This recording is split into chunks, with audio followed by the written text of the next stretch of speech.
Hello guys, welcome back on my YouTube channel biology plays. And guys, आज हम start करते हैं एक न्यू टॉपिक जिम्नोस्पर्म्स के बारे में। और जो सिलेबस है UP PGT, TGT and GIC Uttar Pradesh government के जो एग्ज़ाम होने वाले हैं and Uttar Pradesh public service commission GIC biology guys. तो जिम्नोस्पर्म के बारे में सबसे पहले हमें बात करना है कि जिम्नोस्पर्म क्या होते हैं सिलेबस के अकॉर्डिंग। सबसे पहले क्लासिफिकेशन, उसके जो सेक्शंस हैं उनके features, and then 3 complete study करनी है पाइनस, साइकस और इफेड्रा के बारे में गाइज। तो सबसे पहले जो हमारा टॉपिक है वो क्लासिफिकेशन है, थ्योरेटिकल लेक्चर। बट आज जो हम बात करेंगे उस क्लासिफिकेशन पे डिपेंड कुछ very important multiple choice question के थ्रू हम जो सिस्टमेटिक पोजीशन जो क्लासिफिकेशन है जिम्नोस्पर्म का उसे समझने की एक कोशिश करेंगे। और ये क्लासिफिकेशन जो हम स्टडी कर रहे हैं गाइज, ये जो सिलेबस में ऑलरेडी मेंशन नहीं है किस तरीके कौन सा पढ़ना है, बट उसमें केवल जस्ट क्लासिफिकेशन ऑफ जिम्नोस्पर्म। तो हम जो गाइज पढ़ रहे हैं वो सबसे इम्पॉर्टेंट क्लासिफिकेशन सिस्टम पढ़ रहे हैं जो कॉमनली इसी सिलेबस के अकॉर्डिंग है और very important for all classification suggested by different gymnospermic scientist and paleobotanist guys. तो सबसे पहले हमें ये समझना है कि जिम्नोस्पर्म प्लांट सिस्टम में या प्लांट किंगडम में जिम्नोस्पर्म की पोजीशन क्या है। तो गाइज थोड़ा सा before discussing the multiple choice question depend upon the classification, हमें बात ये करना है कि जिम्नोस्पर्म की पोजीशन में थोड़ा सा डिस्कस कर लें, क्योंकि गाइज ये पहला लेक्चर है। सबसे पहले हमें समझना पड़ेगा कि जिम्नोस्पर्म है कहाँ पे प्लांट किंगडम में। तो गाइज देखते हैं कि जो हमारा प्लांट सिस्टम है वो इस तरीके से डेवलप है: algae, fungi, bryophyte, pteridophyte, gymnosperm, angiosperm. और हम सब जानते हैं कि एंजियोस्पर्म जो होते हैं डाइकाट और मोनोकाइट में डिवाइड होते हैं। डिवाइड तो लगभग सभी होते हैं एंजियोस्पर्म के अलावा ट्रेडोफाइट, बट एंजियोस्पर्म का डिपेंडेंसी डिवाइडेशन है बहुत कॉमन है। जैसे हम बात करते हैं डाइकाट एंड मोनोकाट, और एंजियोस्पर्म सबसे एडवांस प्लांट है। अब हम बात करते हैं टोटल प्लांट ये कैटेगरी बनती है गाइज। अगर आप बात करेंगे 6 कैटेगरी, देखिए ब्रायोफाइट, एल्गी 3 कैटेगरी हो गई, ट्रेडोफाइट टू एंजियोस्पर्म ये 3 कैटेगरी हो गई।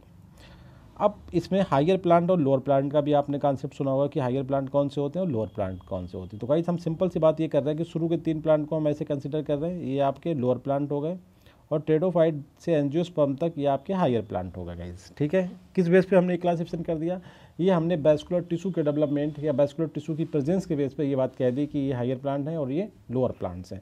जैसे एल्गी की बात करते हैं, फिर फंजाई और फिर ब्रायोफाइट, इनमें किसी तरीके का वैस्कुलर टिश्यू मतलब जाइलम और फ्लोएम की प्रेजेंस नहीं है।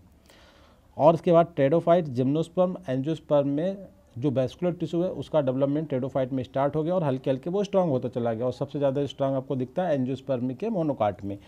नाउ अब हमने ऑलरेडी आपको बता दिया कि जो लोअर प्लांट्स हैं वो एल्गी टू ब्रायोफाइट्स, मतलब एल 3 ग्रुप, ये 3 पॉइंट्स। और इनमें जो मेन प्लांट बॉडी होती है हम इसे गैमेटोफाइट कहते हैं, क्योंकि ये थैलस की फॉर्म में होती है। थैलस का मतलब होता है कि क्लियर कट रूट, सूट और लीव्स, मतलब स्टेम, तना और लीफ का कोई क्लियर कट वो नहीं होता कि ये पार्ट लीफ है और ये स्टेम है और ये रूट है। तो ऐसी बॉडी को हम क्या बोलते हैं, थैलोइड बॉडी। और जो मेन प्लांट बॉडी इसी थैलोइड, जो थैलस की तरह दिखाई देती है जिसमें कोई क्लियर कट नहीं होता, लोअर प्लांट में गैमेटोफाइट कहलाती है, और दैट मीन्स ये हैप्लाइड बॉडी होती है। इसके अपोजिट मेन प्लांट बॉडी जो आपके हायर प्लांट्स होते हैं जिसमें आपका ट्रेडोफाइट, जिम्नोस्पर्म और एंजियोस्पर्म आता है, उसमें मेन प्लांट बॉडी स्पोरोफाइट होती है, मेन प्लांट बॉडी होती है। इसका मतलब ये बिल्कुल नहीं है कि हायर प्लांट में गैमेटोफाइट नहीं होता और लोअर प्लांट में स्पोरोफाइट नहीं होता। मेन प्लांट बॉडी का मतलब होता है जिसे हम जब as a scientist, as a botanist हम जैसे रिव्यू करेंगे, कोई प्लांट हमारे सामने खड़ा है, नीम का प्लांट या नीम का पेड़, तो हम कहेंगे ये नीम चूंकि एंजियोस्पर्मिक मोनोकाट है तो दैट इज स्पोरोफाइट है। इसी तरीके से किसी एल्गी का पिक्चर जो हमें दिख रहा है, जैसे हम क्लेमाइडोमोनास का माइक्रोस्कोप के थ्रू जब रिव्यू करें तो हमें जो माइक्रोस्कोप में दिखता है क्लेमाइडोमोनास, तो हम ये कहेंगे इट इज़ गैमेटोफाइट। इसका मतलब ये बिल्कुल नहीं होता क्लेमाइडोमोनास में स्पोरोफाइट नहीं है। आपको हम ऑलरेडी पूरा एल्गी पढ़ा चुके हैं, उसमें स्पोरोफाइट का मतलब होता है डिप्लॉइड फेज, और डिप्लॉइड फेज वहाँ पे रिप्रेजेंट कर जाती है गाइस केवल जाइगोट के थ्रू।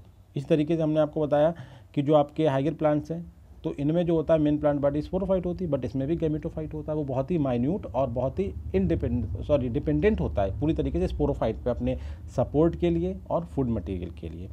अब इसके बाद एक और कैटेगरी आपको बताते गए, पूरी तरीके से जिम्नोस्पर्म की पोजीशन आपको पता चल गई, हायर प्लांट में आती है, और आती कहाँ पे, ट्रेडोफाइट और एंजियोस्पर्म के बीच में आती गई। ठीक है, दूसरा एक टर्म देखें, ट्रैकियोफाइटा एक क्लासिफिकेशन में आता है। ट्रैकियोफाइटा, ट्रैकियो का मतलब होता है ट्रैकीट्स और वेसल्स, जो मेन वाटर कंडक्टिंग जो सिस्टम होता है प्लांट के अंदर, हायर प्लांट के अंदर, उस वो दोनों ग्रुप, मतलब एक का मतलब होता है ट्रैकीट्स प्लस वेसल्स, ये जिन प्लांट में पाई जाती है उन्हें हम कहते हैं ट्रैकियोफाइटा। और आपको देखिए ये हायर प्लांट हमने कहा ना कि वैस्कुलर टिश्यू के बेस पे बोला है, तो आपके ट्रेडोफाइट, जिम्नोस्पर्म और एंजियोस्पर्म में आपकी ट्रैकिड्स और बेसल्स पाई जाती हैं एज नॉर्मल। तो इस ग्रुप को कहते हैं ट्रैक्योफाइटा। कहने का मतलब हायर प्लांट को एक तरीके से हम ट्रैकोफाइटा भी बोल सकते हैं, क्योंकि इसमें वही आपके टेरोफाइट, जिम्नोस्पर्म और एंजियोस्पर्म आते हैं। तो आप इस तरीके से बोल सकते हो कि जिम्नोस्पर्म जो है गाइस वो ट्रैकोफाइटा के मेंबर्स हैं। ओके, थर्ड कैटेगरी देखें, फिर से एक बार हम प्लांट शुरू करते हैं कि प्लांट क्या होता है। प्लांट में देखते हैं नया कैटेगरी।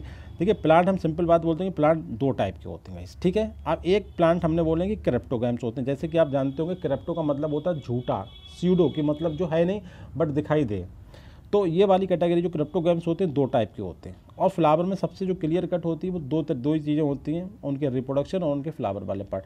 तो जो आपके क्रिप्टोगैम्स होते हैं इनमें जो फ्लावर नहीं आएंगे तो फ्लावर नहीं आएगा, तो इसमें फ्रूट नहीं बनेगा, फ्रूट नहीं आएगा तो इसमें सीड भी नहीं बनेगा। कहने का मतलब क्रिप्टोगैम्स को पहला फीचर्स कह सकते हैं कि they are flowerless, they are fruitless, they are seedless. उसके बाद दूसरा पॉइंट होता है कि इसमें जो रिप्रोडक्शन होता है गाइस वो स्पोर्स के थ्रू होता है। इसका एक सिंपल सा मतलब होगा कि स्पोर के थ्रू रिप्रोडक्शन होना जो होता है एक प्रिमिटिव फीचर्स है, एक लोअर फीचर्स है, क्योंकि क्रिप्टोगैम्स गाइस जो होते हैं वो लोअर प्लांट, अभी आपको बताएंगे कैसे करके इनमें रिप्रोडक्शन जो होता है वो स्पोर्स के थ्रू होता है। अब जो क्रिप्टोगैम्स हैं वो दो टाइप के हमने आपको बताया। तो दो टाइप कौन से हैं देखिए, दो टाइप में ये हैं आपके, एक नॉन वैस्कुलर, देखिए दूसरे तरीके से क्लासिफिकेशन है, जो ऊपर पड़ा उसे थोड़ी देर के लिए भूल जाएं। अब देखते हैं क्रिप्टोगैम्स दो टाइप के हो गए। एक नॉन वैस्कुलर, नॉन वैस्कुलर का मतलब आपके थैलोफाइटा, ठीक है। ये थैलोफाइटा टर्म देखिए पहली बार यहाँ पे आया है, थैलोफाइटा, थैलोइड बॉडी। इसमें आपके एल्गी, फंजाई, बैक्टीरिया और लाइकेन, यहाँ पर दो चीज़ें और हमें दिख रही हैं, ऊपर वाले दो हमें केवल दिख रहा है एल्गी, फंजाई। ब्रायोफाइट यहाँ से आउट हो गया। इस तरीके से अगर हम बात करेंगे, और थैलोफाइटा में इस तरीके से हम चार को बात करें, दो ऊपर वाले थे आपके एल्गी और फंजाई, बैक्टीरिया और लाइकेन आपके न्यू आ गए। सबसे इंपॉर्टेंट बात थैलोफाइटा के बारे में जनरल टर्म लिखें तो ये simplest and more primitive plants होते हैं ऑन दिस प्लेनेट। हमारी अर्थ पे सबसे सिंपल और सबसे प्रिमिटिव प्लांट है थैलोफाइटा। उसके बाद दूसरी कैटेगरी जो होती है, अब क्योंकि जो नॉन वैस्कुलर प्लांट्स है गए जिन्हें हम क्रिप्टोगैम्स का पहला कैटेगरी नॉन वैस्कुलर क्रिप्टोगैम्स भी दो टाइप के होते हैं। एक थैलोफाइटा जिसमें आपके चार लोग आए, और एक ब्रायोफाइटा। ब्रायोफाइटा का मतलब ब्रायोफाइटा जस्ट ये टाइप्स के होते हैं, मगर इतना ज़्यादा क्लियर कट इसमें वो नहीं कि लिवर बर्ड, हॉर्न बर्ड और आपका मॉस की बात करें, केवल ब्रायोफाइटा, इतना ध्यान रखें। दूसरी कैटेगरी होती है क्रिप्टोगैम्स में वैस्कुलर क्रिप्टोगैम्स। देखिए क्रिप्टोगैम्स हमारे वैस्कुलर हो गए यहाँ पे, तो इसमें केवल एक ही कैटेगरी आएगी जो उधर से हमने मिस किया है लोअर प्लांट से, ट्रेडोफाइट। ये केवल एक सिंगल आता है वैस्कुलर क्रिप्टोगैम, मतलब ये क्रिप्टोगैम्स तो है, कहने का मतलब फ्लावर नहीं बनते और इसमें रिप्रोडक्शन स्पोर्स के थ्रू भी होता है, बट इसमें वैस्कुलर सिस्टम पाया जाता है, मतलब जाइलम और फ्लोएम प्रेजेंट है, तो ये कहलाता है वैस्कुलर क्रिप्टोगैम्स, केवल सिंगल ट्रेडोफाइट। इनके बारे में क्या स्पेसिफाई है देखिए, फर्स्ट वैस्कुलर लैंड प्लांट, ये लैंड प्लांट पहले थे मगर फर्स्ट वैस्कुलर जिनके अंदर ऐसे पहले प्लांट जिनके अंदर जाइलम और फ्लोएम रहा हो, तो वो आपके हैं ट्रेडोफाइट, कॉमनली वैस्कुलर क्रिप्टोगैम्स। इसके अलावा इनके अंदर दो बहुत ही अहम प्रोसेस, जो बहुत ही इंपॉर्टेंट प्रोसेस होती हैं ग्रोथ एंड डेवलपमेंट के एवोल्यूशन के पॉइंट ऑफ व्यू से, सीड हैबिट और हेट्रोस्पोरी। सबसे पहले अगर एविडेंस, सबसे पहले अगर कहीं पर दिखी हैं या अपीयर हुई हैं तो वो होते हैं ट्रेडोफाइट्स। नाउ अच्छा, अब दो टाइप के जो प्लांट थे उसमें पहले तो क्रिप्टोगैम्स होगा, दूसरी कैटेगरी होती है फिनेरोगैम्स। देखिए यहाँ पे जिम्नोस्पर्म कहाँ पे आया, फिनेरोगैम्स। फिनेरोगैम्स का मतलब दूसरा नाम होता है फिनेरोगैम्स का स्पर्मेटोफाइट्स। ओके, और ये भी दो टाइप के होते हैं गाइस, दो टाइप के होते हैं, मगर इन पहले फिनेरोगैम के कुछ फीचर देख लेते हैं, केवल दो फीचर जो ऊपर वाले फीचर के बिल्कुल अपोजिट हैं। क्या उसमें फ्लावर थे, इसमें फ्लावर, उसमें फ्लावर नहीं थे, इनमें फ्लावर हैं। उसमें स्पोर के थ्रू रिप्रोडक्शन होता था, यहाँ पे स्पोर के थ्रू रिप्रोडक्शन होता नहीं था, ठीक है। देखिए होन पे जो चीज़ थी वो यहाँ पे नहीं है, जैसे वहाँ पे फ्लावर नहीं थे यहाँ फ्लावर हैं, वहाँ पे रिप्रोडक्शन स्पोर के थ्रू हो रहा था, यहाँ पे स्पोर के थ्रू रिप्रोडक्शन नहीं होगा, ठीक है। अब ये दो टाइप के कौन से, देखिए क्रिप्टोगैम्स भी दो टाइप के थे, फिनेरोगैम्स भी दो टाइप के थे। अब फिनेरोगैम्स का मतलब हुआ प्योर, मतलब जो सही है, जो जिसमें फ्लावर वगैरह होते हैं, तो ये आपके जिम्नोस्पर्म्स हो गए। जिम्नोस्पर्म की अगर हम क्लासिफिकेशन करें जनरल दो टाइप का, क्योंकि हम जिम्नोस्पर्म पर डिस्कस करने जा रहे हैं आज, हम जिम्नोस्पर्म शुरू कर रहे हैं न्यू टॉपिक, तो थोड़ा सा बता दिया कि साइकेट्स और कोनिफरस दो मेजर कैटेगरी जो होती है। साइकेट्स में 3 ऑर्डर होते हैं और कोनिफरस में 4 ऑर्डर्स होते हैं, अभी हम इस पर आगे बात करेंगे। और दूसरे होते हैं एंजियोस्पर्म, जो स्पेसिफिकली हमारे मोनोकॉट और डाइकॉट में प्रेजेंट होते हैं। तो ये आपने देखा कि किस तरीके से जिम्नोस्पर्म की पोजीशन फिनेरोगैम्स में आते हैं, एक तरीके से अगर हम प्लांट को क्लासीफाई करें। दूसरा हमने अगर हम बात करें तो ये आपके ट्रैक्योफाइटा में आते हैं, और तीसरी बात अगर करें तो ये हायर प्लांट में आते हैं, ठीक है। तो ये आपके जिम्नोस्पर्म प्लांट हो गए आपके पूरे फीचर। अब हम बात करते हैं सिंपल सा कि जिम्नोस्पर्म को एक लाइन में, अभी हमने कुछ आपको बताया नहीं, थ्योरी पे हम लेक्चर पूरा बनाएंगे सही से। अभी हम केवल जो हम मल्टीपल चॉइस क्वेश्चन करेंगे उनके लिए ब्रीफिंग दे रहे हैं आपको कि रियल में जिम्नोस्पर्म है क्या, कि आपको ऐसा ना लगे केवल डायरेक्टली हमने आपको MCQ करा दिए। जिम्नोस्पर्म्स जो कहलाते हैं नेक्ड सीड, नेक्ड सीड को अगर डिफाइन करें, इनके अंदर ओवरी तो होती है मगर उसके ऊपर बाहरी जो कब्ज होता है वो नहीं होता, जो टेस्टा रफिंग होता नहीं होता है। अब डेफिनेशन की अगर हम बात बोलें कि ओवरी विदाउट फिनेरो, मतलब ऐसे करके हम बोलें ओवरी फिनेरोगैम्स विदाउट ओवरी, मतलब जो फिनेरोगैम्स अभी जो हमने पढ़ा है तो लास्ट कैटेगरी ऐसे फिनेरोगैम्स जिनमें ओवरी जो होती है, फिनेरोगैम्स विदाउट ओवरी, ठीक है। ओवरी का मतलब हुआ कि इनके अंदर जो मेन फ्रूट होता है वो नहीं होता। ओके, अब जिम्नोस्पर्म के आपने बता दिया 2 टाइप होते हैं, जो ऊपर बताया था। अब यहाँ पर चूँकि स्पेसिफाई कर रहे हैं जिम्नोस्पर्म को 2 टाइप्स की, जैसे हमने ऊपर बताया था गाइस। देखें बस इन्हें शुरू करने के बाद हम आपको एमसीक्यू कराते हैं। इनका 2 कैटेगरी बताई थी, साइकेडोफाइटा और कोनिफेरोफाइटा। पहले ही बताया फिर बता रहा हूँ। साइकेडोफाइटा में 3 क्लासेस, 3 हमने ऑर्डर, ये आपके क्लासेस हैं 2 क्लास, और 2 क्लास में एक में 3 ऑर्डर हैं और एक में 4 ऑर्डर हैं। तो क्लासिफिकेशन का सिस्टम है ये जो हम पढ़ रहे हैं आपको, चैम्बरलिन 1935 या 1934 का क्लासिफिकेशन के अकॉर्डिंग ये हमारे सिलेबस में। और ये जो क्लासिफिकेशन हम जितना डिस्कस कर रहे हैं ये भी अकॉर्डिंग टू चैम्बरलिन, मतलब जिसका पूरा नाम था सेंट जोसेफ चैम्बरलिन, वो चार्ल्स जोसेफ चैम्बरलिन, जिन्होंने 1934 में अपना क्लासिफिकेशन दिया था, और इट इज़ मोस्ट एक्सेप्टेबल। दूसरी बात ये कहें कि जो हमारा सिलेबस यूपी पीजीटी और टीजीटी के हैं वो चैम्बरलिन का ही हमें स्टडी करना है। तो इसके अकॉर्डिंग क्या है, इन्होंने जिम्नोस्पर्म को 2 ग्रुप में डिवाइड किया है, साइकेडोफाइटा और कोनिफेरोफाइटा। और साइकेडोफाइटा को इन्होंने 3 ऑर्डर्स में डिवाइड कर दिया। वो कौन कौन से हैं देखिए, एक साइडोफिलिकल्स, दूसरा साइकेडोइल्स और तीसरा साइकेडिल्स।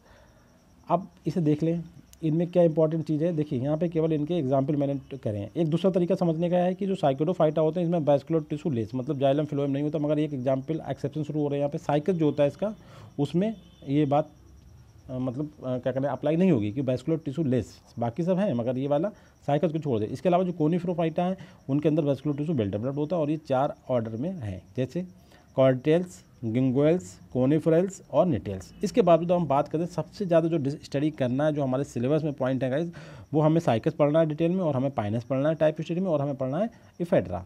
ठीक है, अभी हम वही बता दें इफेड्रा कहाँ, इसमें क्यों नहीं दिखाई दे रहा है। तो आपने देखा कि जो आपके साइकोडोफिलिकल्स होते हैं ये जितने भी हैं कोई भी हमें मिला नहीं है, केवल हमें इनके फॉसिल्स मिले हैं, पूरी तरीके से एक भी मेंबर लिविंग फॉर्म में नहीं है। इन्हें हम कॉमनली क्या बोलते हैं, सीड फर्न बोलते हैं। देखिए फर्न इससे पहले वाला जो ग्रुप होता है ट्रेडोफाइट, उसमें रियल में आते हैं। अब चूँकि थोड़ा सा एवोल्यूशन का अगर हम यहाँ पे पॉइंट आपको बताएं तो थोड़ा जंप कर रहे हैं हम। ये जो ग्रुप पढ़ रहे हैं जिम्नोस्पर्म गाइस, ये सिस्टमेटिकली आपने देखा होगा पिक्चर में ऊपर, ये कहाँ पे आता है, ये आपने देखा गाइस, ये आता है आपका टेडोफाइट के बाद। तो टेडोफाइट के बाद आता है, तो फर्न जो एक्चुअल में फर्न है वो कहाँ पे है, टेडोफाइट में। और यहाँ पे जो आएंगे थोड़ा सा इनके फीचर्स आ गए, मतलब अभी एकदम एवोल्यूशन हुआ है तो जस्ट कुछ फीचर जिम्नोस्पर्म। तो जिम्नोस्पर्म की जो प्रिमिटिव जो मेंबर्स होते हैं उन्हें हम क्या बोलते हैं, सीड वाले फर्न। तो गाइस ये जो होगा आपके सीड फर्न, तो ध्यान रखना है। एक इनका स्पेशल नाम और होता है ना, सीडो स्पर्मेल्स भी बोला जाता है। और इसमें जो 4 मेंबर आते हैं, मैंने एक क्वेश्चन एक टॉपिक एक बनाया आपके लिए, EMC का जो आपका रिलेटिविटी इक्वेशन है एनर्जी की, उसमें तो इनके नाम से इन्हें नाम ड्राइव कर लें। जब हम पूरा सिस्टम पढ़ाएंगे तो आपको बहुत आसानी से इनके नाम, एक आप नाम ध्यान रखें यहाँ पर, लिग्नोप्टेरिस और कैल्सीफाइटॉन सी से, और M से मेडुलोसा, और E से आपका एलेक्सोनिया। ये आपके 4 मेंबर इसके आपको ध्यान रखना। इसके अलावा साइकोडेल्स में जो है इसमें भी सभी मेंबर्स इसके एक्सटिंक्ट हैं, कोई भी लिविंग फॉर्म में नहीं पाया जाता। तो इसमें सबसे इंपॉर्टेंट आप नाम ध्यान रखें विलियमसोनिया का, गाइस वेरी इंपॉर्टेंट, बहुत क्वेश्चन आता है। और दूसरा साइकेडिया, ये आप 2 एग्जाम्पल इसे बहुत ध्यान रखें, विलियमसोनिया। इसके बाद आता है साइकेडेल्स। ये इस वाले ग्रुप में क्या होता है, कुछ मेंबर इसके भी एक्सटिंक्ट हैं, केवल कुछ मेंबर इसके लिविंग हैं। उन लिविंग मेंबर में जैमिया का नाम ध्यान रखें, डियोन का नाम ध्यान रखें, और साइकस, सबसे इंपॉर्टेंट साइकस। तो जैमिया, डियोन और साइकस ये लिविंग हैं, कि भी जबकि इनके साथ वाले भी कुछ आज तक एक्सटिंक्ट है, मतलब उनका पता नहीं है, बट इनके कुछ लिविंग मेंबर्स हैं साइकेडेल्स में, वो आपके ये हैं। नाउ अगर हम कोनिफेरोफाइटा की बात करें, क्योंकि अगर टोटल जिम्नोस्पर्म की बात करें तो सबसे ज़्यादा जो पाया जाने वाला ग्रुप है वो आपके कोनिफेरोफाइटा होते हैं। ठीक है गाइज, अब इनमें भी कोनिफेरोफाइटा में एक ऑर्डर आता है कोनिफेरल्स, ये वाले सबसे ज़्यादा पाए जाते हैं गाइज, सबसे ज़्यादा जिम्नोस्पर्म ये कैटेगरी होती है। अब कोनिफेरोफाइटा की अगर बात करें तो इनका सिंपल सी आइडिया क्या है कि इनके जो प्लांट होते हैं वो कोन का फॉर्मेशन करते हैं। ठीक है, इसलिए इन्हें कोनिफेरोफाइटा बोलते हैं। अब कोनिफेरोफाइटा में आपके जो 4 ऑर्डर हैं उनके बारे में बात कर लें, केवल एग्जाम्पल देख लें, नाम ध्यान रख लें थोड़ी देर के लिए। कार्डाटेल्स, इसमें आपके कॉर्डेट्स आता है और मीजोजाइलान आता है। ठीक है गाइस, इसके अलावा गिंगोबाई, ये सब शायद आउट हो चुके हैं, सब एक्सटिंक्ट हैं। दूसरा भाई गिंगोएल्स, इसमें केवल इसका जो मेंबर मैं लिखा है बोर्ड पे, यही केवल एक मेंबर इसका लिविंग है, बाकी इसके सभी जो है एक्सटिंक्ट हो चुके हैं। तो इसलिए हम गिंगो बाइलोबा को बोलते हैं लिविंग फॉसिल्स, कि मतलब इसके ग्रुप के सब लोग खत्म हो गए, मतलब पूरी तरीके से एक्सटिंक्ट हो गए हैं, हमें केवल उनके फॉसिल्स मिले हैं। केवल गिंगो एक स्पीसीज जो specially remote area of China, वहाँ पे ये लिविंग अपनी कंडीशन में पाया जाता है, नेचुरल कंडीशन में पाया जाता है। सो हम कहते हैं it is endemic to China. ठीक है, इसके बाद जो कोनिफेरल है ये सबसे ज़्यादा एडवांस ग्रुप है, सबसे ज़्यादा जिम्नोस्पर्म के सबसे ज़्यादा 70% केवल कोनिफेरल्स होते हैं, आपको ये भी पॉइंट बताना है। और इसके बाद निटेल्स, निटेल्स इसका एग्जाम्पल है नीटम, ये वेरी इंपॉर्टेंट है। ये इतना एडवांस है कि इसके करेक्टर इससे अगले वाले करेक्टर ग्रुप से मिलते हैं, मतलब एंजियोस्पर्म के करेक्टर से मैच खाते हैं न्यूक्लियस के करेक्टर की। अगर जिम्नोस्पर्म में सबसे एडवांस अगर कोई है तो गाइस वो है नीटम। तो ये एक शॉर्ट समरी थी चैम्बरलेन क्लासिफिकेशन की। अब हम बात करते हैं जो हमारा आज का रियल टॉपिक, हमने जो वीडियो बनाया गाइस, MCQ डिस्कस करेंगे आपसे। पहला क्वेश्चन है कि in which of the following is synonym of embryophyta seed plant. देखिए अब नया क्वेश्चन आया, ये भी हम चाहते तो ऊपर बता देते मगर हमने क्वेश्चन बनाने के लिए इसे ऊपर नहीं बताया कि जो टर्म है एम्ब्रियोफाइटा या जिसमें आपके सीड प्लांट आते हैं, इनके लिए दूसरी टर्मिनोलॉजी क्या हो सकती है? थैलोफाइटा, ब्रायोफाइटा, स्पर्मेटोफाइटा या टेडोफाइटा। गाइस देखिए सीड के लिए बात करें, थैलोफाइटा में सीड नहीं होते, ब्रायोफाइटा में सीड नहीं होते, यहाँ सीड बनना जस्ट स्टार्ट होते नहीं हैं, ठीक है। तो टर्मिनोलॉजी क्या बची? स्पर्मेटोफाइटा। कहने का मतलब एम्ब्रियोफाइटा के लिए सबसे अप्रोप्रिएट टर्म्स है दूसरा, वो है आपका स्पर्मेटोफाइटा, मतलब एम्ब्रियोफाइटा के लिए। ना क्वेश्चन नंबर सेकंड में हम बात करते हैं in which are the following one is correct statement about the classification. देखिए क्लासिफिकेशन के बारे में बहुत सारे वीडियो में क्लासिफिकेशन पढ़ाया गया, बट मैंने केवल क्लासिफिकेशन पर आपको MCQ कराएं, क्योंकि आपको फाइनली MCQ के थ्रू एग्जामिनेशन को पास करना है। मैं थ्योरेटिकल लेक्चर भी बताऊंगा, मगर मैंने सबसे पहले आपको चाहा कि एक पूरा एक डीप नॉलेज हो जाए कि क्लासिफिकेशन के बारे में किसने क्या किया है about the gymnospermic classification now. तो गाइस दूसरा क्वेश्चन में पूछा गया है कि in which of the following one is correct statement about the classification. तो इसमें साइंटिस्ट के अपने स्टेटमेंट है कि किसने जिम्नोस्पर्म के क्लासिफिकेशन में क्या किया है। Robert brown. आप रॉबर्ट ब्राउन के नाम को देख के बिल्कुल चौंकते हो क्योंकि सेल साइटोलॉजी में हमने इसका देखा है, बट यहाँ पे भी इसका कंट्रीब्यूशन देखिए। रॉबर्ट ब्राउन, इनके बारे में मैंने थोड़ा नीचे फोटो भी लगाया है, उनका डिस्क्रिप्शन भी बताया। मैं सिंपल यहाँ बताता हूँ। रॉबर्ट ब्राउन जो थे, इन्होंने सबसे पहले जिम्नोस्पर्म को एक separate group of plant consider करा है। ये इनका कंट्रीब्यूशन है कि भाई जिम्नोस्पर्म आपके एंजियोस्पर्म के पार्ट नहीं है, टेडोफाइट के पार्ट नहीं, it is special one, it is a dissimilar angiosperm and pteridophyte, it is unique group. मतलब जो एक इन्हें अलग कैटेगराइजेशन करा है वो आपका रॉबर्ट ब्राउन ने किया है। इनका कंट्रीब्यूशन है कि सेपरेट ग्रुप में जिम्नोस्पर्म को कंसीडर करना। इसके बाद बेंथम एंड हुकर ने क्या किया जिम्नोस्पर्म के बारे में? इन्होंने जिम्नोस्पर्म को जो अपना क्लासिफिकेशन दिया था उसमें इन्होंने डाइकाट और मोनोकाट के बीच में इसे जगह दी थी, जो कि गलत था गाइस, ठीक है। बट इनका कंट्रीब्यूशन यही है। इनके बारे में स्पेशल बात कि बेंथम हुकर और जिम्नोस्पर्म का क्या रिलेशन है, तो यही रिलेशन है कि जिम्नोस्पर्म को during that classification Bentham and Hooker placed between the dicot and monocot, ठीक है। कहीं वो सही है गलत वो अलग डिसाइड करना है, जो स्टेटमेंट है जो करा था वो उन्होंने यही करा था।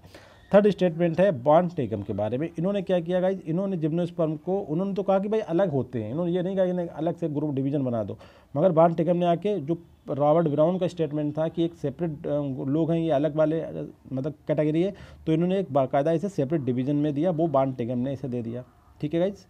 इसके बाद आता है सबसे इंपॉर्टेंट जो हमें क्लासिफिकेशन पढ़ रहे हैं, CJ, मतलब इसका नाम है चार्ल्स जोसेफ चैम्बरलेन। इन्होंने 1934 में क्या करा, जिम्नोस्पर्म का आगे का डेवलपमेंट, इन्होंने केवल एक सेपरेट डिवीजन दिया था। चैम्बरलेन ने आके जिम्नोस्पर्म को 2 क्लासेस में, ध्यान रखना है यहाँ पे, केवल 2 क्लासेस में डिवाइड किया था, साइकेडोफाइटा और कोनिफेरोफाइटा, जो हम पढ़ रहे हैं 2 क्लास, और एक क्लास में 3 आर्डर और दूसरे में 4, इस तरीके से टोटल 7 आर्डर में इन्होंने डिवाइड किया गाइस। तो ये जो स्टेटमेंट है, ये जो बातें हैं 4 साइंटिस्ट के बारे में और जिम्नोस्पर्म के डेवलपमेंट के बारे में, ये बिल्कुल सही मैचेबल है और ये बिल्कुल सही स्टेटमेंट है गाइस। तो करेक्ट आंसर आपका ई। आप इनके फोटोग्राफ देख लेंगे, ऐसे थे लोग, और इनके कहाँ के थे देख लें। आपके जो ये फ्रेंच बॉटनिस्ट थे, ठीक है, पहले वाले जो थे, और ये बेंथम हुकर जो थे गाइज आपके, जो आपने सुना होगा क्यू बॉटनिकल गार्डन, उनसे इनका रिलेशन था, और ब्रिटिश के थे, मतलब इंग्लैंड के थे ये लोग। और जो आपका ये था चैम्बरलेन, ये भाई अमेरिका के थे, इसलिए इनका पढ़ रहे हैं इंडिया में, क्योंकि अमेरिका की मानता है हमारा कंट्री। अमेरिकन बॉटनिस्ट थे। और इसके पहले जो हमने बताए थे, सबसे पहले जो थे रॉबर्ट ब्राउन, वो आपके स्कॉटिश बॉटनिस्ट थे, ठीक है। और दूसरे क्या बताए थे आपको हमने, देखते हैं इसमें दूसरे क्या थे, बेंथम हुकर और बॉन्ड टेकम। ये बॉन्ड टेकम है, ये केवल फ्रेंच बॉटनिस्ट थे, ये बॉन्ड टेकम ये हैं, ये फ्रेंच के बॉटनिस्ट थे। तो इस तरीके से इनका स्टेटमेंट है, सभी बातें सही थी। क्वेश्चन नंबर 3 में हम बात करते हैं, in which of the following who divided the whole group of spermatophyta. मतलब जो भी हम बात कर रहे हैं सीड प्लांट, जिनमें आपके एंजियोस्पर्म जिम्नोस्पर्म आते हैं, उस क्लास को, उस ग्रुप को जिम्नोस्पर्म्स और एंजियोस्पर्म में किसने डिवाइड करा था, ये उस साइंटिस्ट का आपको नाम बताना है। कि पहले जो थे जिम्नोस्पर्म के साथ ही, मतलब एक प्लांट ग्रुप था, वो उसका नाम ही नहीं था, बस वो ग्रुप था, ठीक है। उसे जिम्नोस्पर्म और एंजियोस्पर्म में किसने डिवाइड किया था गाइस, उन्हें किया था बॉन्ड टेकम ने। आपको बताया, यही बात आपको बताया, इन्होंने बॉन्ड टेकम का ऊपर कंट्रीब्यूशन देख लें आप गाइस। बॉन्ड टेकम ने क्या बताया था कि कंसीडर जिम्नोस्पर्म सेपरेट ग्रुप, उन्होंने एंजियोस्पर्म को अलग करा और जिम्नोस्पर्म को अलग कर दिया। तो इसका मतलब क्या था, उधर उसका कंट्रीब्यूशन वैसे करके सेंटेंस लिखा कि उसने जिम्नोस्पर्म को सेपरेट ग्रुप, एक सेपरेट डिवीजन में दे उसे कंसीडर करा कि भाई सेपरेट डिवीजन है, और इधर उन्होंने क्या उसके साथ उन्होंने एंजियोस्पर्म को भी अलग डिवीजन कर दिया था।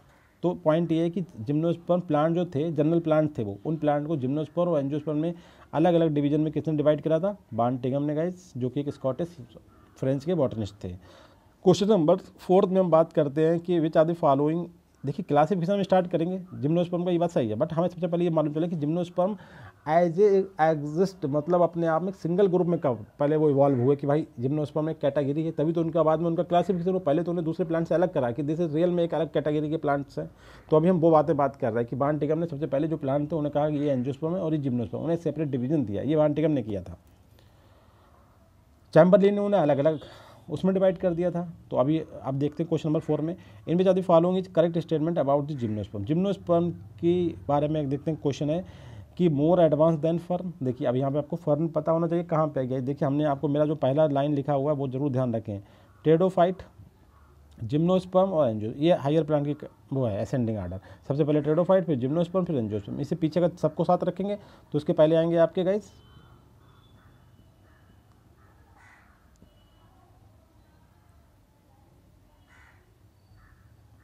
आपके सबसे पहले आएंगे इसमें इस तरीके से algae, fungi, bryophyte, gymnosperm, pteridophyte, gymnosperm और एंजियोस्पर्म, इस तरीके से 6 ग्रुप आएंगे। तो जो फर्न जो है गाइस वो कहाँ पे रखे गए हैं, वो टेडोफाइट में रखे गए हैं। तो आपको ये पता होना चाहिए, ये भी ध्यान रखें। देखो एक टर्म होता है फ्यूनेरिया, जो ब्रायोफाइट है, फर्न टेडोफाइट है, और सीड फर्न का कॉन्सेप्ट आया गाइस तो ये आपके जिम्नोस्पर्म से, फर्न टेडोफाइट से, ठीक है, फ्यूनेरिया ब्रायोफाइट है। उल्टे फिर से देखो गाइस, फ्यूनेरिया ब्रायोफाइट है, एक प्लांट होता है जो फ्यूनेरिया जो ब्रायोफाइट होता है, फिर फर्न आते हैं जो टेडोफाइट है, फिर सीड फर्न का कॉन्सेप्ट अगर कहे सीड फर्न है इस पर, तब आपका आंसर होगा जिम्नोस्पर्म्स। तो यहाँ पे बात कर रहा है कि फर्न, तो बिल्कुल सही बात है, जो ऐसे करके डेवलपमेंट हो रहा है, और फर्न कहाँ पे आते हैं आपके टेडोफाइट में। तो जिम्नोस्पर्म जो है मोर एडवांस है फर्न से, तो बिल्कुल सही बात है गाइस, ये करेक्ट स्टेटमेंट हो गया। दूसरा पॉइंट है कि दे डोंट हैव स्पोर्ट्स, इसमें स्पोर्ट्स होते हैं गाइस, देखिए इसे स्पोर्ट्स नहीं होंगे क्योंकि स्पोर्ट्स हमने पहले बता दिया कि जो एडवांस कैटेगरी है एंजियोस्पर्म, जिम्नोस्पर्म, उसमें स्पोर्ट्स नहीं है, ठीक है गाइस, तो ये बात भी सही है। तीसरा स्टेटमेंट है कि they have expose seeds, cones and most are tree, मतलब मोस्टली जो है ये ग्रुप में ट्रीज हैं, और इनके जो सीड्स होते हैं वो उनके ऊपर टेस्टा नहीं होता। तो ठीक है गाइस, तो ओवरी विदाउट टेस्टा वाली कंडीशन है, तो बिल्कुल कहेंगे कि दे हैव एक्सपोज सी, इनके जो सीड्स हैं वो खुले हुए हैं, जिन्हें हम क्या बोलते हैं गाइस, कोन बोलते हैं, बिल्कुल ये बात भी सही है। और लास्ट स्टेटमेंट है डी कि दे डोंट पॉजिटिव फ्लावर, इनमें फ्लावर नहीं आते गाइस, देखिए इसमें फ्लावर नहीं आते, हमने आपको पहले बताया सीड नेक्ड सीड है, इसमें फ्लावर नहीं आते, फ्लावर केवल एंजियोस्पर्म में आते हैं। फ्लावरिंग प्लांट की अगर बात करें तो आपका कैटेगरी होगी एंजियोस्पर्म, ठीक है, बाकी सब जितने भी हैं वो आपके नॉन फ्लावरिंग प्लांट्स हैं। तो इस तरीके से जो करेक्ट स्टेटमेंट होता है वो होता है ए। ये सभी बातें जो हैं आपके जिम्नोस्पर्म को सूट करती है। देखिए फिर से एक बार देखता हूँ, कोई फ्लावर नहीं है, स्पोर्ट्स जो होते हैं वो रिप्रोडक्शन में पार्टिसिपेट नहीं करते क्योंकि स्पोर्ट्स का प्रेजेंस होना लोअर करेक्टर से, और हम पढ़ रहे हैं higher plants, gymnosperm higher plant में आता है, ठीक है। सीड जो होते हैं इनके खुले हुए होते हैं, उनको बाहरी जो टेस्टा होता है, ठीक है, वो नहीं होता है। और इस ग्रुप में मोस्टली जो है कैसे होते हैं, हर्ब और सिरप का नाम बहुत कम होता है। बता दूं हर्ब तो बिल्कुल ही नहीं है, जीरो, कुछ सिरप होते हैं। Most of the plant gymnosperm में कैसे होते हैं, ट्रीज होते हैं। और more advance than fern, fern से एडवांस हैं, बिल्कुल हैं, क्योंकि फर्न कहाँ आते हैं गाइस, टेडोफाइट में आते हैं। हम स्टडी कर रहे हैं जिम्नोस्पर्म में, हमने आपको सीक्वेंस बना के दिखा दिया है। तो करेक्ट आंसर हमारा क्या होगा गाइस, लास्ट आंसर, सभी स्टेटमेंट सही है। क्वेश्चन नंबर 5 में हम बात कर लेंगे बार सीड्स, जिन्हें जिम्नोस्पर्म में क्या कहा जाता है, कोन की फार्म में, ठीक है। आप जिम्नोस्पर्म्स, अब जिम्नोस्पर्म की कैटेगरी होती है, देखिए हम आपको बताएं, अभी हमने आपको इस सिस्टम में नहीं बताइए, जूनिपेरस, टैक्सोल्स, बहुत सारे नाम आएंगे। एक जूनिपर टाइप के भी ये कोनीफर्स होते हैं, ये कोनीफर्स में कैटेगरी में आएंगे। हमने केवल हम पढ़ रहे हैं जिम्नोस्पर्म, जिम्नोस्पर्म में कोनीफर एक ग्रुप होता है जो लगभग टोटल जिम्नोस्पर्म का 70% रिप्रेजेंट करते हैं। उन कोनीफर में कैटेगरी होती है जूनिपर्स। तो क्वेश्चन में पूछा गया है कि सीड्स ऑफ जिम्नोस्पर्म, कौन से जिम्नोस्पर्म के, जूनिपर के, आर कन्फ्यूज्ड विथ। अब कन्फ्यूज क्वेश्चन कैसे करके ये हमने बनाया, देखिए जो आपके बेरी, आपने कभी अगर हरी मिर्च का प्लांट देखा होगा उस पर जो आपके हरी मिर्च लगी होती है, जो उसका जो पैटर्न होता है उसे हम कहते हैं, जो फ्रूट लगने का पैटर्न भी एक स्टडी होता है बाटनी में, तो उसका नाम होता है बेरी। जैसे आम को आपने कभी देखा होगा प्लांट में लटकते हुए, तो उसे बोलते हैं ड्रूप। तो गाइज इसी तरीके से जो आपका जूनिपर टाइप के जो जिम्नोस्पर्म्स होते हैं उनके आपको मैं पिक्चर दिखाता हूँ, फिर आपको आगे इसका स्टडी कराऊंगा। देखिए गाइज मैंने इसलिए आपको पिक्चर दिखाया, ये जो अरेंजमेंट ऑफ द फ्रूट होता है इसे कहते हैं बेरी, और बेरी कहते हैं इसे बेरी टाइप का, मगर ये लुक लाइक बेरी, ये एक्चुअल बेरी टाइप का पैटर्न नहीं होता है, क्योंकि जो फ्रूट होते हैं जिम्नोस्पर्म में जो नेक्ड जो भी होते हैं वो उस तरीके से अरेंज होते हैं कि वो बेरी की तरह दिखते हैं बट बेरी नहीं होते हैं। आपको बस ये ध्यान रखना है। तो आपके जो जिम्नोस्पर्म्स होते हैं जिन्हें हम जूनिपर कहते हैं, एक कैटेगरी होती है, उनके जो फ्रूट्स का अरेंजमेंट होता है वो लुक लाइक या कन्फ्यूज कर देता है हमें कौन से पैटर्न से, बेरी से। और बेरी का मतलब आप समझ सकते हैं, आज सिंपल वे में कहें तो एंजियोस्पर्म की जो क्रूसीफेरी फैमिली है उसमें जो फ्रूट लगे होते हैं, जैसे हमने आपको मिर्च का एग्जाम्पल दिया, मिर्च का जो फ्रूट्स होता है उसका जो अरेंजमेंट का पैटर्न होता है उसे बेरी कहते हैं। आम का जो पैटर्न होता है उसे हम ड्रूप कहते हैं गाइस, ठीक है। और जो अनाज हमारा धान गेहूँ होता है इसका जो पैटर्न होता है उसे कैरियोप्सिस बोला जाता है। तो स्पेसिफिकली जो आपका जिम्नोस्पर्म होता है जूनिपेरस, उन जूनिपेरस प्लांट में जो फ्रूट लगते हैं उनका जो पैटर्न हमें कंफ्यूज कर देता है बेरी के साथ, ये ध्यान रखना है, वेरी इंपॉर्टेंट क्वेश्चन। अब यहाँ पे थोड़ा स्टडी कर लें। देखिए सीडर आपने सुना होगा, सीडर, देवदार, ये सब प्लांट सुने हैं, तो ये बहुत ही रेयर प्लांट है, पहाड़ी इलाकों में होते हैं। तो सीडर और ये जूनिपर ये आपके जिम्नोस्पर्मिक प्लांट होते हैं। आप इनके बारे में थोड़ा सा स्टडी कर लें, मैंने इसलिए आपको थोड़ा सा लगाया। देखिए ये जो सीडर का प्लांट के बारे में देखिए क्या एवरग्रीन कोनीफेरस ट्री होती है, कोनीफेरस है ये केवल कोनीफर वाली कैटेगरी से, टाल होते हैं, फैन लाइक इनके अंदर फोलिएज होती हैं और स्मॉल प्रोड्यूस करते हैं कोन, कोन का मतलब इनका फ्रूट, और टिनी पिंक फ्लावर आते हैं इसमें, ठीक है। इसके बाद इसमें अगर हम बात करें जूनिपर्स में क्या होता है, जूनिपर्स भी आपके एवरग्रीन होते हैं, कॉमनली सिरप होते हैं इसमें, और ट्री भी हो सकते हैं। मोस्टली ओवरऑल अगर हम जनरल बात करें तो जिम्नोस्पर्म कैटेगरी में ट्रीज ज़्यादा होते हैं, 70% 90% ट्रीज होते हैं। हर बिल्कुल नहीं होते, कुछ सिरप भी होते हैं। अब जबकि कैटेगरी स्पेशली जूनिपर जो होते हैं उसमें जो होता है, कह रहे हैं मोस्टली जो होते हैं वो सिरप होते हैं, कुछ ट्री होते हैं, ये हो सकता है, ओवरऑल की बात हम कर रहे हैं। और ये सीडर और जूनिपर में बहुत कन्फ्यूजन होता है, और वहाँ फ्रूट टाइप की हम बात कर रहे हैं तो फ्रूट टाइप एंजियोस्पर्मिक प्लांट में फ्रूट जो लगते हैं उनसे कन्फ्यूज हो जाता है। तो नाउ ये दोनों जिम्नोस्पर्म्स में कोनीफेरस ग्रुप है, सीडर भी और जूनिपर्स भी गाइस। नाउ नेक्स्ट क्वेश्चन हम बात करते हैं। ये देखिए हमने आपको लगाया सैक्रेड जूनिपर, ये कहाँ पाया जाता है, लद्दाख में पाया जाता है। ये इतना बड़ा ट्री भी होता है और ये ऑर्नामेंटल भी होता है। प्लांट की कैटेगरी जीनस सेम है, ये भी जूनिपर्स है, ये भी जूनिपर्स है। ये देखिए ऑर्नामेंटल के फॉर्म में लगाया जाता है, और ये एक लार्ज ट्री है जो लद्दाख में पाया जाता है, जब सैक्रेड जूनिपर बोलते हैं। और ये ब्लू जूनिपर है जो कि ऑर्नामेंटल है, घर में हम अपने सजावट के फॉर्म में इसे प्लांट करते हैं। नेक्स्ट क्वेश्चन देखते हैं, क्वेश्चन नंबर 6 में, the term like astigmatae are connected concern with which group. देखो एक सिंपल से टर्म पूछ जाएंगे आपसे, एग्जाम्स में आए हैं ये, यूपीपीएससी का जो एग्जाम से गए उसमें बहुत सारे क्वेश्चन इस तरीके से, मैंने बहुत सारे क्वेश्चन देखने के बाद ये क्वेश्चन डेवलप करें। एस्टिग्मेट, एक होता है स्टिग्मेट, एक एस्टिग्मेट, आप समझ सकते हैं। जिम्नोस्पर्म और एंजियोस्पर्म की अगर हम बात करें तो इनमें कुछ थोड़ा सा लेस डेवलप है, तो ये वाला ग्रुप आपका एस्टिग्मेट है, और जो स्टिग्मेट होंगे वो आपके एंजियोस्पर्म होंगे। तो सिंपल सी बात यही समझ लें, जो astigmate concern with the gymnosperm. Question का आंसर आपका 6 का बी। अब ये टर्म क्या बताएंगे, पूरा फिर से देखिए, ये टर्म दिए किसने थे, ये पूरे जो उनने जब डिवाइड करा था प्लांट को एंजियोस्पर्म और जिम्नोस्पर्म डिवीजन में, तो उसने टर्म ये नहीं दिए जो आज एंजियोस्पर्म जिम्नोस्पर्म, तो आज की बात है, उन्होंने टर्म दिए थे स्टिग्मेट और astigmate, represent the division of plant angiosperm and gymnosperm respectively. देखिए बिल्कुल सही बात है, गिवन बाय, ये दोनों टर्मोलॉजी दी किसने के लिए, जो स्टिग्मेट थे वो आज एंजियोस्पर्म कहला रहे थे, जो एस्टिग्मेट थे वो आज के टाइम के जिम्नोस्पर्म कहला रहे हैं। तो ये टर्मोलॉजी जो स्टार्टिंग में किसने दी थी गाइज, आपको पता है 2 डिवीजन में किसने डिवाइड किया था, बांटिगम ने करा था। करेक्ट आंसर क्या हुआ आपका ए। इस तरीके से आप जिम्नोस्पर्म के क्लासिफिकेशन में पढ़ेंगे गाइज। तो क्वेश्चन आपको सॉल्व करना है एग्जाम में, थ्योरी नहीं लिखनी है। It is most appropriate way for this study guys I think. अब क्वेश्चन नंबर 8 में हम बात करते हैं चैम्बरलेन, जो हम क्लासिफिकेशन में पढ़ना है गाइज पूरा। Chamberlain 1934 classification of is concern with which group of plants, यही पूछा जा सकता है। जैसे हमने देखा हुआ एनएस परिहार का ब्रायोफाइट में पढ़ते हैं, बेंथम होकर का एंजियोस्पर्म पढ़ते हैं, उसी तरीके से चैम्बरलेन का जो क्लासिफिकेशन हम करा जाता है, या इसमें जो क्लासिफिकेशन दिया वो किस ग्रुप का दिया गाइज, वो आपका जिम्नोस्पर्म का दिया। सिंपल सी बात है, हमने इसी को स्टडी करेंगे नेक्स्ट पॉइंट में। क्वेश्चन नंबर 9 में हम बात करते हैं बेंथम एंड हुकर, इनकी 2 डेट हमने दी है गाइज, एक इनका जो इन्होंने काम किया उस टाइम की डेट है, दूसरा ये इनका जो क्लासिफिकेशन आया था 1969 वो वाला दिया है। तो खैर कोई प्रॉब्लम नहीं है। Bentham and Hooker placed gymnosperm between the dicot and monocot, ठीक है। ये बात ये कह रहा है कि हुकर ने जो अपना क्लासिफिकेशन दिया था उसमें उन्होंने जो जिम्नोस्पर्मिक प्लांट थे उन्हें डाइकाट और मोनोकाट के बीच में रखा था। दिस डिस्क्रिप्शन मेंशन इन, इन्होंने जो डिस्क्रिप्शन में लिखा अपना जो पब्लिश कराया था, किस उसमें पब्लिश कराया था गाइज, तो ये कराया था आपका जेनरा प्लेंट्रम, ये ध्यान रखना है। देखिए यहाँ बड़ा कन्फ्यूजन होता है, क्वेश्चन आता है एग्जाम में कि जेनरा प्लेंट्रम किसने लिखी, तो आंसर आप बेंथम हुकर पे ना लगाएं। ये बुक आपकी भाई कैरोलस लिनियस ने लिखी थी, वो एक बहुत बड़ा टैक्सोनॉमिस्ट था, बहुत पुराना था, 17वीं सेंचुरी का। उनकी उस पर्टिकुलर चीज़ को, जेनरा प्लेंट्रम का जो एक्सटेंशन हुआ है, उसमें बेंथम हुकर ने अपना क्लासिफिकेशन भी ऐड कर दिया और उसे समझाने के और अप्रोप्रिएट की प्रोवाइड किए। तो कहीं पर क्वेश्चन में जो इनका नाम भी होगा आपका बेंथम हुकर का, तो बेंथम हुकर ने जेनरा प्लेंट्रम को पब्लिश नहीं कराया। जेनरा प्लेंट्रम ओरिजिनली आपकी लिनियस की बुक है, ये ध्यान रखना है आपको। और स्पीसीज प्लेंट्रम भी लिनियस की बुक है, जेनरा प्लेंट्रम भी इसकी है। आपको ध्यान रखना है उसका 3rd वॉल्यूम 3 वॉल्यूम में पब्लिश हुई थी जेनरा प्लेंट्रम, उसमें इनका जो क्लासिफिकेशन था वो पब्लिश हुआ था बेंथम एंड हुकर का, जिसमें इन्होंने जिम्नोस्पर्मिक प्लांट को डाइकाट और मोनोकाट के बीच में रखा था। बहुत ही इंपॉर्टेंट क्वेश्चन का पैटर्न चल रहा है आजकल, ऐसे क्वेश्चन बहुत एग्जाम में आ रहे हैं। देखिए ऑल पर्सन्स, जो भी साइंटिस्ट हैं ये, have relationship with the development of gymnosperm, ठीक है। क्लासिफिकेशन, ये जितने भी साइंटिस्ट के नाम हैं, जो यहाँ तक क्वेश्चन है आपका, रॉबर्ट ब्राउन, वार्टिगम, बेंथम हुकर एंड चैम्बरलिन, ठीक है, आपने पहले भी नहीं देखा है। Kindly arrange them as ascending order as per their time period. इन्हें, इन चारों साइंटिस्ट को आप असेंडिंग ऑर्डर में अरेंज करिए। कहने का मतलब सबसे पहले कौन था और सबसे लास्ट में, आज सबसे एडवांस कौन है इसमें से।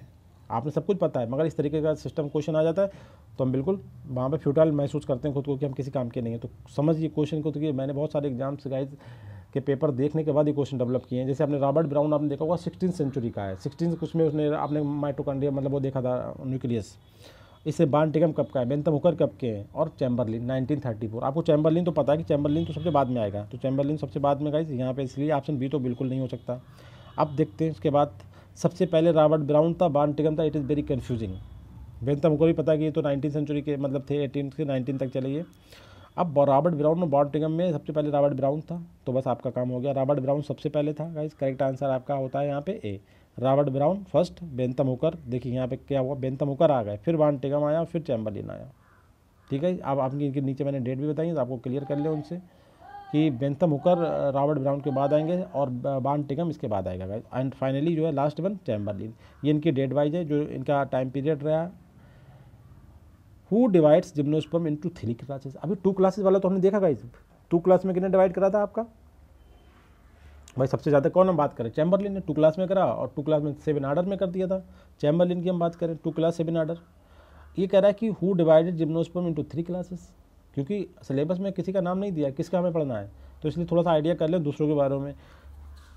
जैसे हमने आपको बताया था कि ऊपर वाले उसमें इफेड्रा का मेंशन नहीं था, नीटअप में इफेड्रा नहीं था मेंशन था, तो वो इसीलिए मेंशन नहीं था क्योंकि वो तीसरे क्लास की कैटेगरी में चला गया था। तो 3 classes system of the gymnosperm given by, question ये कह रहा है ये आपका KR स्पोर्ने 1965 में उन्होंने जिम्नोस्पर्म को 3 क्लास में डिवाइड कर दिया, जबकि चैम्बरलिन का जो क्लासिफिकेशन है उसमें केवल जिम्नोस्पर्म के 2 क्लास है, साइकोडोफाइटा और आपका कोनिफ्रोफाइटा, इस तरीके से, ठीक है, आप ध्यान रखना है। जबकि KR स्पोर्न का 1965 का 3 क्लासेस का क्लासिफिकेशन है जिम्नोस्पर्म का।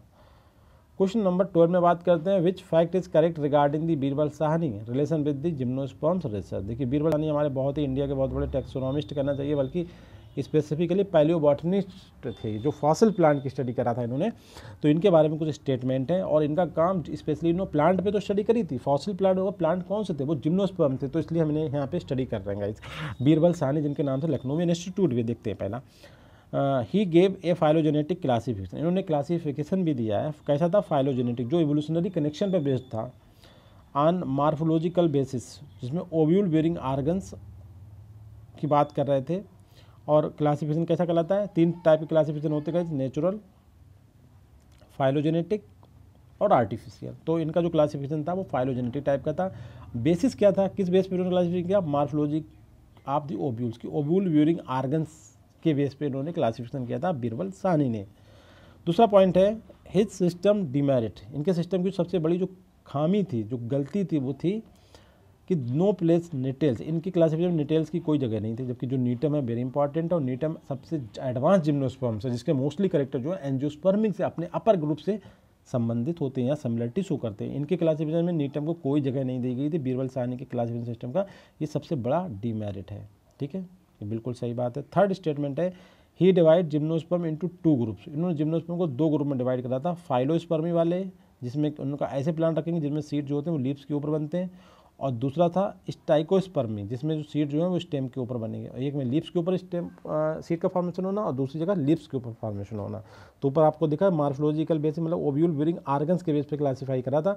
तो अगर आपसे पूछे कि जो फाइलोस्पर्मी और आपका स्टाइकोस्पर्मी जो टर्मिनोलॉजी है वो किस क्लासिफिकेशन में है, वो आपके जिम्नोस्पर्म में किस साइंटिस्ट ने जो क्लासिफिकेशन करके टर्मिनोलॉजी प्रोवाइड करी थी जिम्नोस्पर्म के केस में, तो है वो बीरबल साहनी ने की थी। फाइलोस्पर्मी मतलब ऐसे प्लांट जिनमें सीड जो होते हैं वो लीव्स पे डेवलप होते हैं, और दूसरा स्टाइकोस्पर्मी जिसमें सीड जो होते हैं वो स्टेम पे डेवलप होते हैं। गाइस बिल्कुल स्टेटमेंट जो है ट्रू है ABC। सो करेक्ट आंसर आपका होता है गाइस D। क्वेश्चन नंबर 13 में हम बात करेंगे in India latest palaeobotany concern with study of gymnosperm बात। देखो ये कह रहा है, सिंपल है क्वेश्चन को समझो क्या कह रहा है। इन इंडिया में सबसे जो एडवांस पैलियोबॉटनिस्ट है आज के टाइम के, या जो अभी बिल्कुल हाल फिलहाल में जिनकी डेथ हुई है, जो कंसर्न थे with the study of gymnosperm, gymnosperm की स्टडी से अटैच थे गाइस। तो करेक्ट आंसर आपको बताऊं वो थे DB पंत, का नाम बहुत फेमस है, DD पंत, दिव्य दर्शन पंत, जो कि अभी 2019 में इनकी डेट हुई। It is palaeobotany specially concern to the study of the fossil gymnospermic plants. आपको ध्यान रखना है, जबकि बीरबल साहनी तो 1946 में इनका देहांत हो गया था। बीरावाला दोस्तों तो इनका कंसर्न है नहीं, तो राइटर है। और आपका डॉक्टर RK सिंह ये दूसरी फील्ड से हैं। तो गाइस करेक्ट आंसर है आपका DD पंत, जिसका नाम है दिव्य दर्शन पंत। ठीक है, ये इलाहाबाद यूनिवर्सिटी से कंसर्न थे।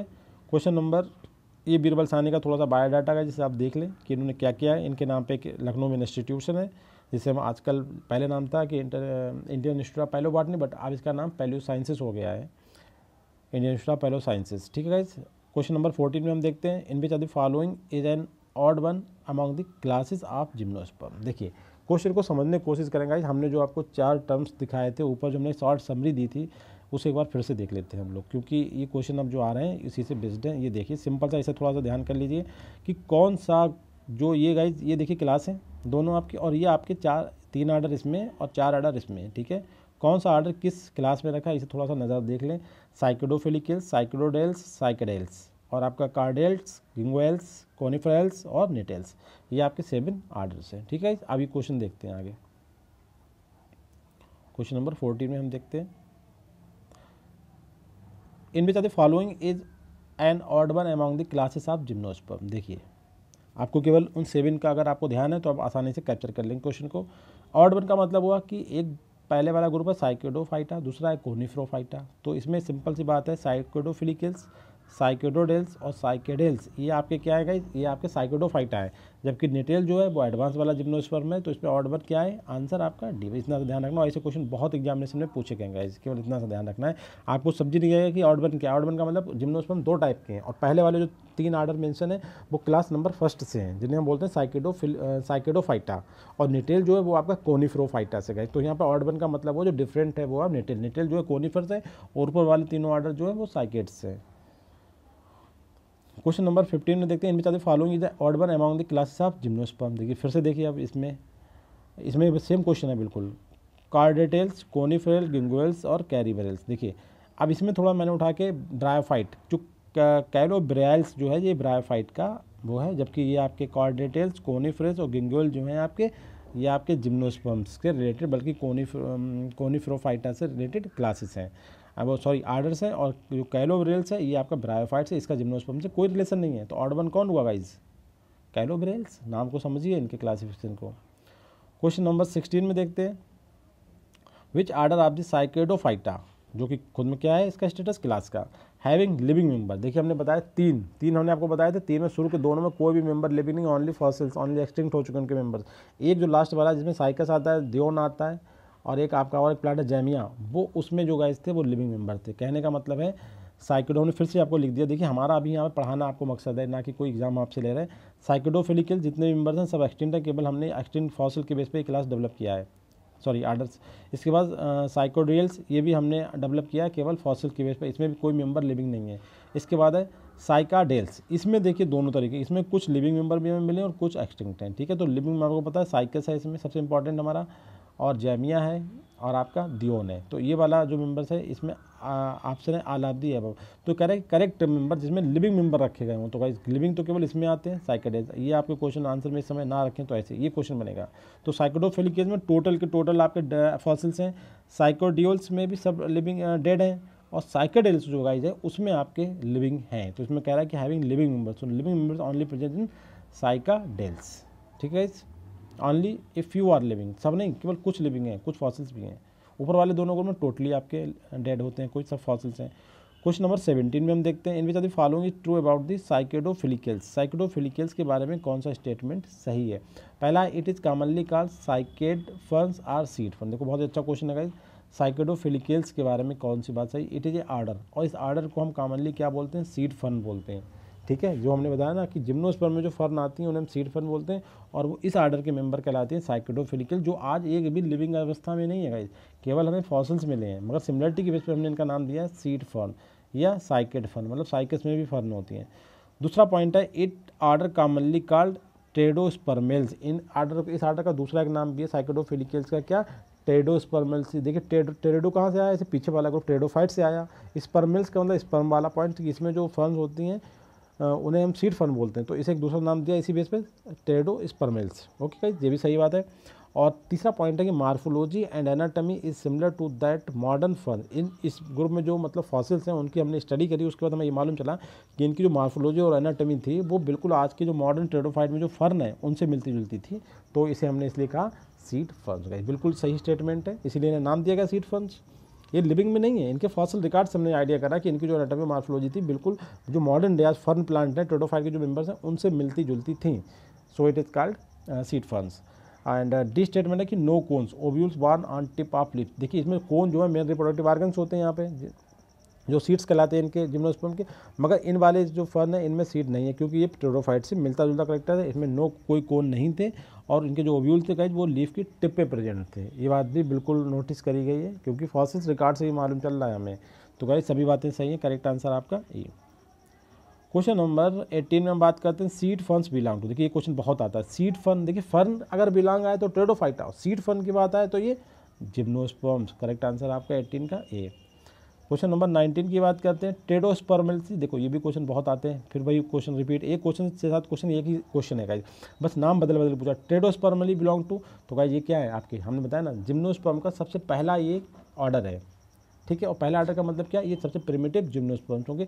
तो आप देख लीजिए प्रिमिटिव जिम्नोस्पर्म कहाँ पे गाइस, ये आपका है साइकेडोफिलिकल्स का ही दूसरा नाम है। करेक्ट आंसर आपका 19 का डी, प्रिमिटिव जिम्नोस्पर्म का दूसरा नाम ऑर्डर है साइकेडोफिलिकल, जिसे कॉमनली हम क्या बोलते हैं, टेडोस्पर्मिल भी बोलते हैं, ठीक है।